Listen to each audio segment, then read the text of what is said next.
Hello friends, good morning all of you. कैसे हैं आप सब लोग? आई होप कि सब बढ़िया होंगे।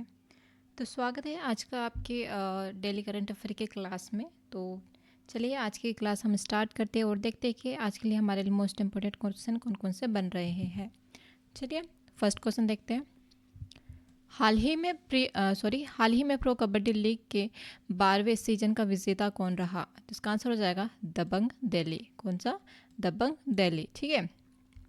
दबंग दिल्ली ने 31 क्योर 28 स्कोर में पुनेरी पल्टन को हराकर अपनी दूसरी प्रो कबड्डी लीग ट्रॉफी अपने नाम की है। ठीक है। दबंग दिल्ली केसी ने शुक्रवार को प्रयागराज स्टेडियम में खेले गए प्रो कबड्डी लीग 2025 फाइनल में पुनेरी पल्टन को 31-28 से हराकर दूसरी बार चैंपियनशिप बनने का गौरव हासिल हुआ। ठीक है। इससे पहले वो 2021-22 के सीजन में भी दिल्ली को यह दूसरा खिताब मिला है। ठीक है। मतलब सीजन के बाद 2021 में 21 और 22 का जो लीग हुआ था उसमें उन्होंने फर्स्ट प्राइज़ जीता था और इस बार वो सेकंड खिताब उन्होंने अपने नाम हासिल किया। ठीक है। क्वेश्चन नंबर सेकंड देखते हैं। हाल ही में दादा साहेब फाल्के अंतर्राष्ट्रीय फिल्म फेस्टिवल अवार्ड 2025 में सर्वश्रेष्ठ अभिनेता का पुरस्कार किसने जीत लिया है? तो इसका आंसर हो जाएगा कार्तिक आर्यन ने। किसने? कार्तिक आर्यन ने। ठीक है। दादा साहेब फाल्के अंतर्राष्ट्रीय फिल्म फेस्टिवल अवार्ड्स 2025 में कार्तिक आर्यन ने चंदू चैंपियन नामक फिल्म में अभिनय के लिए सर्वश्रेष्ठ अभिनेता का पुरस्कार उन्हें मिला है। और कृति सेनन को तेरी बातों में ऐसा उलझा दिया के लिए सर्वश्रेष्ठ अभिनेत्री चुना गया है। ठीक है। कुछ और पॉइंट्स देख लेते हैं। दादा साहेब फाल्के अंतर्राष्ट्रीय फिल्म महोत्सव 2025 के विजेता इस प्रकार है। सर्वश्रेष्ठ अभिनेता कौन है? कार्तिक आर्यन, जो कि चंदू चैंपियंस फिल्म के लिए इन्हें दिया गया। ठीक है। और सर्वश्रेष्ठ अभिनेत्री कृति सेनन, जो कि तेरी बातों में ऐसा उलझा दिया मूवी से। ठीक है। और जो कि सर्वश्रेष्ठ फिल्म कौन सी रही? तो स्त्री 2। और most versatile actor of the year कौन रहे? तो इसका आंसर हो जाएगा अल्लू अर्जुन। ठीक है। क्वेश्चन नंबर नेक्स्ट देखते हैं। Question number third. हाल ही में दुनिया का सबसे बड़ा पुरातात्विक संग्रहालय किस देश में खोला गया? तो किस देश में खोला गया? तो इसका आंसर हो जाएगा इजिप्ट में। किसमें? इजिप्ट में, जिसे मिस्र भी कहा जाता है ना। मिस्र में ग्रैंड इजिप्शियन म्यूजियम खोला गया है, जो दुनिया का सबसे बड़ा पुरातात्विक संग्रहालय है। यह गीजा के महान पिरामिड के पास स्थित है और इसमें प्राचीन मिस्र की संस्कृति से जुड़े करीब 57,000 से ज़्यादा कलाकृतियाँ भी इसमें शामिल हुई है। ठीक है। कुछ पॉइंट्स देख लेते हैं हम। यह संग्रहालय दुनिया का सबसे बड़ा पुरातात्विक संग्रहालय है। ठीक है। और ये सभ्यता को समर्पित सबसे बड़ा संग्रहालय है। ठीक है। पहली बार तूतन खामुन का पूरा खजाना, जिसमें सोने का मुकुटा, सिंहासन और रथ जैसे शामिल एक ही जगह में प्रदर्शित किया गया है। ठीक है। इस संग्रहालय का लक्ष्य मिस्र के पर्यटन और अर्थव्यवस्था को बढ़ाना है। सबसे मेन पॉइंट क्या हो जाएगा हमारा? संग्रहालय का जो लक्ष्य है उसे मिस्र के पर्यटन और अर्थव्यवस्था को मोस्ट इम्पोर्टेंट बढ़ाना है। ठीक है। क्वेश्चन नंबर नेक्स्ट देखते हैं। Question number 4। हाल ही में पीएम द्वारा 3 नवंबर 2025 को लॉन्च की गई रिसर्च डेवलपमेंट और इनोवेशन योजना का बजट क्या है? तो 1,00,000 करोड़ रुपए। कितना है? 1,00,000 करोड़ रुपए। ठीक है। भारत के वैज्ञानिकों ने भारत की सबसे भारी संचार उपग्रह को सफलतापूर्वक लॉन्च किया है। इस मिशन से जुड़े सभी वैज्ञानिकों को और इसरो को बहुत बहुत बधाई है। ठीक है। पीएम मोदी ने कहा कि हमने रिसर्च डेवलपमेंट इनोवेशन स्कीम शुरू की है, जिसके लिए 1,00,000 करोड़ रुपए फंड तय किया गया है। ठीक है। क्वेश्चन नंबर 5 देखते हैं। हाल ही में ग्रीन हाइड्रोजन 2025 पर अंतर्राष्ट्रीय सम्मेलन कहाँ होगा? तो इसका आंसर हो जाएगा नई दिल्ली में। कहाँ? नई दिल्ली में। ठीक है। भारत सरकार का नवीन एवं नवीनीकरणीय ऊर्जा मंत्रालय MNRE 11 नवंबर से 12 नवंबर को नई दिल्ली में स्थित भारत मंडपम में हरित हाइड्रोजन पर अंतर्राष्ट्रीय सम्मेलन 2025 का आयोजन होगा। ठीक है, क्वेश्चन नंबर नेक्स्ट देखते हैं। क्वेश्चन नंबर 6, हाल ही में दुनिया का पहला पिरामिड धूम्रपान पर प्रतिबंध लगाने वाला कानून किसने लागू किया है? तो इसका आंसर होगा मालदीव ने। कौन सा? मालदीव ने। ठीक है, मालदीव ने दुनिया का पहला धूम्रपान प्रतिबंध लागू किया, जिसके तहत 1 जनवरी 2007 के बाद जन्मे किसी भी व्यक्ति को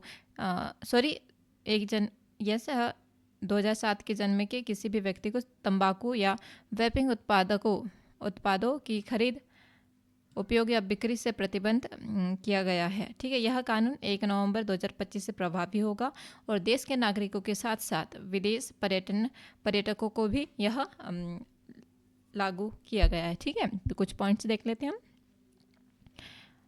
नियम का उद्देश्य है कि कानून एवं तंबाकू मुक्त पीड़ित का निर्माण करने के लिए। ठीक है, प्रभावी तारीख कौन सा हो जाएगा? 1 नवंबर 2025। और लागू किसके द्वारा किया गया? यह नियम किस लिए किया गया है? तो यह नियम सभी प्रकार के तंबाकू उत्पादों पर लागू होता है। ठीक है, पर्यटकों पर भी यह लागू होता है। ठीक है, अतिक्रमण व दंड, मतलब इसमें दंड पनिशमेंट में मिलेगा, उल्लंघन करने पर भारी जुर्माना लगाया जाएगा। ठीक है, क्वेश्चन नंबर नेक्स्ट देखते हैं।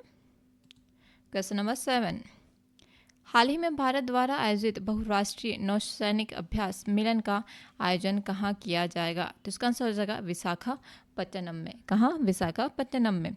भारतीय नौसेना द्वारा 19 से 27 फरवरी 2024 तक विशाखापट्टनम में आयोजित किए जाने 2025 में किया गया था। ठीक है, और बहुपक्षीय जो नौसैनिक अभ्यास है, जो 2024 का जो मध्य योजना सम्मेलन हुआ था, ठीक है, उसमें भाग लेने वाले पूर्वी नौसेना कमान INS द्वारा 17 अक्टूबर 2026 को किया गया। ठीक है,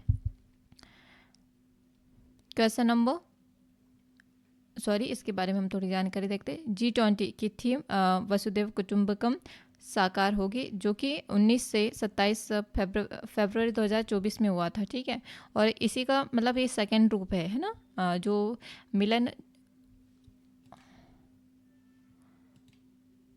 जो मिलन अभ्यास शुरू हुआ है, उसका ये सेकेंड है। ठीक है, क्वेश्चन नंबर 8 देखते हैं।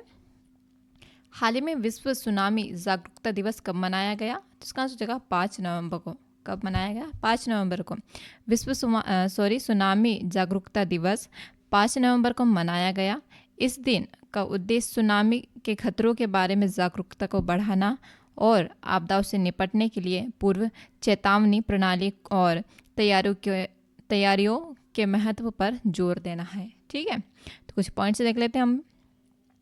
उद्देश्य है इस चीज़ का, मतलब सुनामी के प्रभावों की जागरूकता को फैलाना। ठीक है, और संयुक्त राष्ट्र महासभा में दिसंबर 2025 में 5 नवंबर को इस दिवस के रूप में नामित किया गया था। 2015 में। ठीक है, और पहला आयोजन कब मनाया गया? तो ये 2015 में मनाया गया था। ठीक है, क्वेश्चन नंबर 9, हाल ही में रक्षा लेख के नए महानियंत्रक के रूप में किसे नियुक्त किया गया है? तो इसका आंसर होगा विश्वजीत सहाय। कौन? विश्वजीत सहाय। विश्वजीत सहाय को रक्षा लेखा महानियंत्रक के रूप में नियुक्त किया गया है। वह रक्षा वित्त और सार्वजनिक प्रशासन में 3 दशकों से अधिक का अनुभव रखते हैं, जो कि मतलब 1990 बैच के भारतीय रक्षा लेखा के कौन है? वो एक अधिकारी है। ठीक है, कौन? IDAS। ठीक है, नियुक्ति कब हुई थी इनकी? मतलब कब हुआ, मतलब इस पद पे कब नियुक्त हुए? तो 1 नवंबर 2025 को। ठीक है, अनुभव उनके पास मतलब 30 वर्षों से अधिक का है, और सेवा वो किस पोस्ट में रह चुके हैं? 1990 में, तो IDAS। ठीक है, क्वेश्चन नंबर 10 देखते हैं। हाल ही में बाली यात्रा उत्सव कहाँ मनाया गया? तो इसका आंसर हो जाएगा उड़ीसा राज्य में। कहाँ? उड़ीसा राज्य में। उड़ीसा की समृद्ध समुद्री विरासत का जश्न मनाने वाली पहली यात्रा का उद्घाटन मुख्यमंत्री मोहन चरण मांझी के द्वारा किया गया। ठीक है, महानदी के तट पर हर साल आयोजित होने वाला यह उत्सव दक्षिण पूर्व एशिया देशों के साथ साथ उड़ीसा के सदियों पुराने व्यापारिक संबंधों में प्रभाव डालता है। तो ये रहा आज के यानी कि 6 नवंबर 2025 की मोस्ट इम्पोर्टेंट करंट अफेयर की क्लास। तो चलिए आज की क्लास हम यहीं समाप्त करते हैं और मिलते हैं कल नई क्लास के साथ में। तब तक के लिए थैंक यू सो मच।